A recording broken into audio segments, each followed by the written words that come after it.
Before saying goodbye to our last motorhome, Dakota and I got up on the roof and pulled off the Zamp Obsidian solar panels. We had used them on our trip with the 2020 Winnebago Adventurer Class A. Second solar panel? Okay, watch out, Isabel. And now we're putting them on our 2008 Class C Winnebago Itasca. They're very thin, very lightweight, very low profile so they don't catch too much wind resistance when we're driving down the highway. All right, so Zamp Solar dropped off this integration kit for mounting solar panels on the roof. Looks like we have our 30 amp charge controller. And this is the 3-port cap for the roof.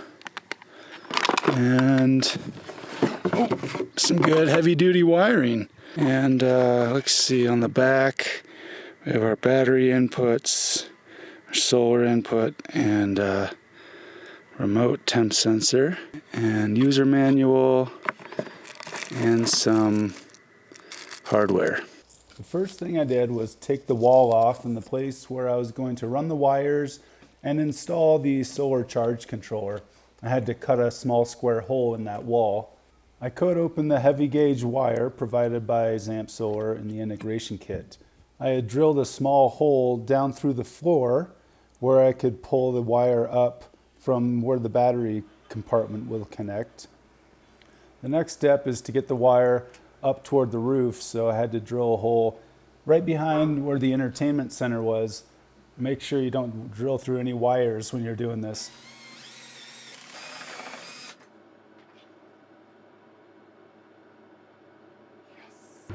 Right here we have the cabling going down underneath right here by my steps. And I'm trying to get this cable, which is going to go up to the panels on the roof, up through here.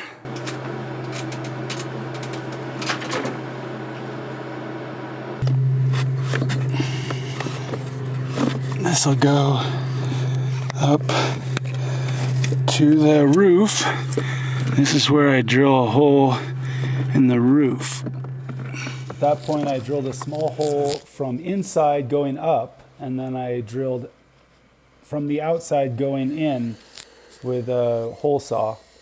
It didn't take much effort to get through that. As you can see here, we have some fiberglass top on top of just a little bit of wood core, and then a bunch of foam underneath.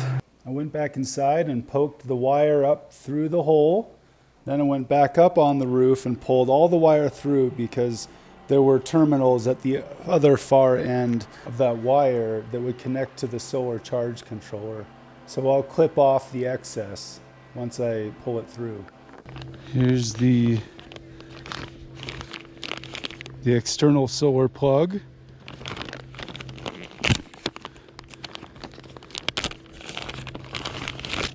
So this mounts to the underside of the rig, and then it connects with the charge controller. This allows a portable solar panel to be plugged in, and I installed it horizontally so that it wouldn't hang down too far. The small wire here is that portable solar panel plug coming up through the floor, and these two will connect to the solar charge controller.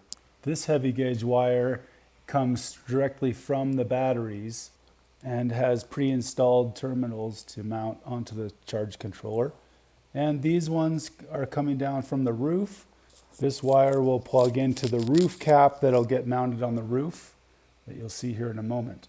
Here we have the roof cap. Dig into here, and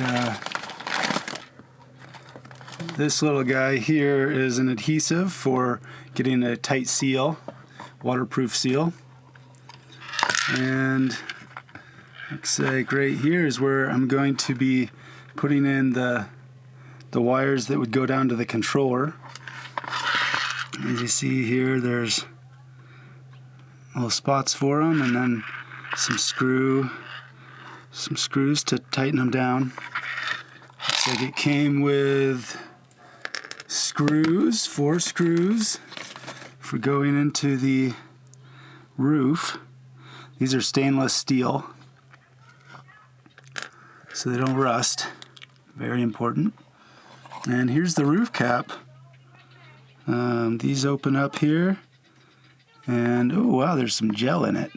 Okay, well that's where you plug in. Okay, I'm headed up on the roof with the roof cap. The integration kit comes with instructions and all the materials you need to get a good mount. Right here I'm just wiping the dust away, opening up the package. I found a adhesive that will stick onto the underside of this roof cap. I cut the wire so I had just enough to install it. Used a sharp blade to cut the plastic off around the copper wire. You'll want to pre-measure this so that there's just enough copper wire exposed so that you can insert it into that white plastic fitting. And then there's a screw that you tighten down onto the copper. I wiped clean the surface again. There's perforated edges to pull the middle out of this foam backing, and then simply peel off the white backing.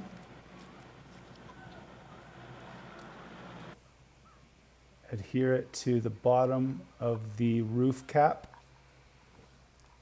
And as I'm watching this, I'm wondering why I did not use an alcohol swab that was provided to clean off that roof right before installing the roof cap. But it's been a few months now since the install and it hasn't come off, so I guess there's a little bit of leeway there. So making sure that the wire is going into the hole correctly, and there you have it. Now it's moving on to mounting solar panels. This is the mounting kit from Zamp Solar.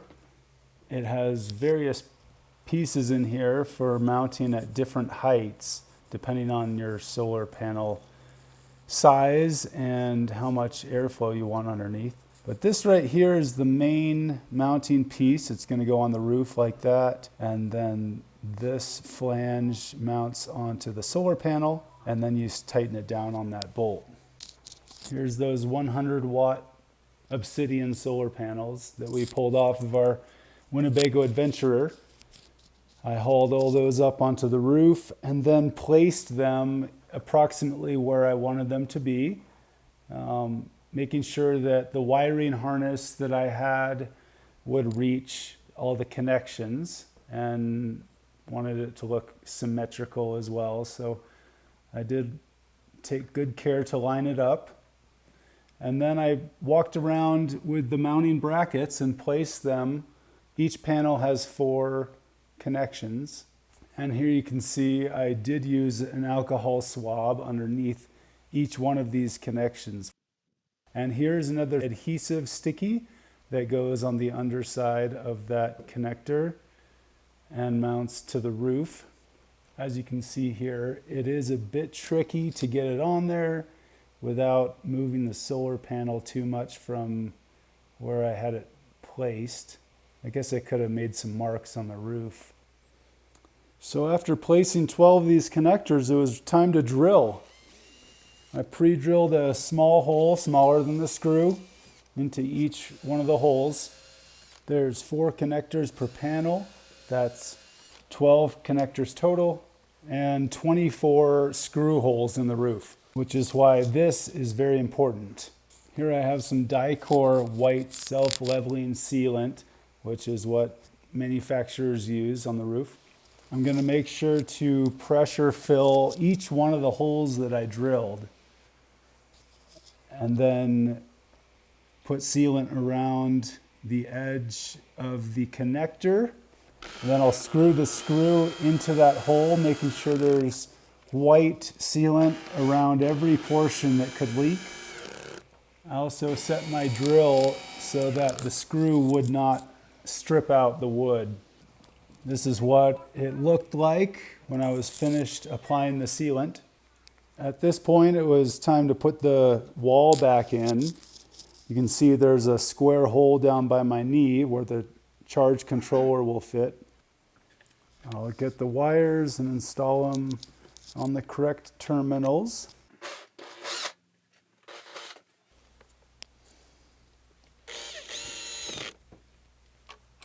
And then I connected the wires to the batteries. As you can see here, the charge controller is showing the voltage on the batteries, 12.9 volts. So I feed the wires back into the hole, making sure not to loosen anything. It's a bit of a chore, as you can see. Tighten it down, and time for dinner. After a big plate of nachos, I headed back up onto the roof and placed the panels onto all the mounting brackets. The glue had mostly dried by then, and screwed them down with the nuts provided, making sure that they were torqued down sufficiently.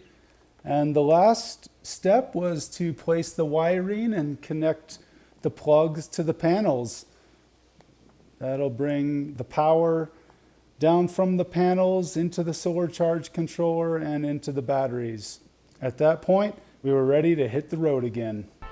On sunny days, I had plenty of power to run my computer, charge camera batteries, grind coffee, run the microwave, let the kids watch movies, and my wife even had her oil diffuser on.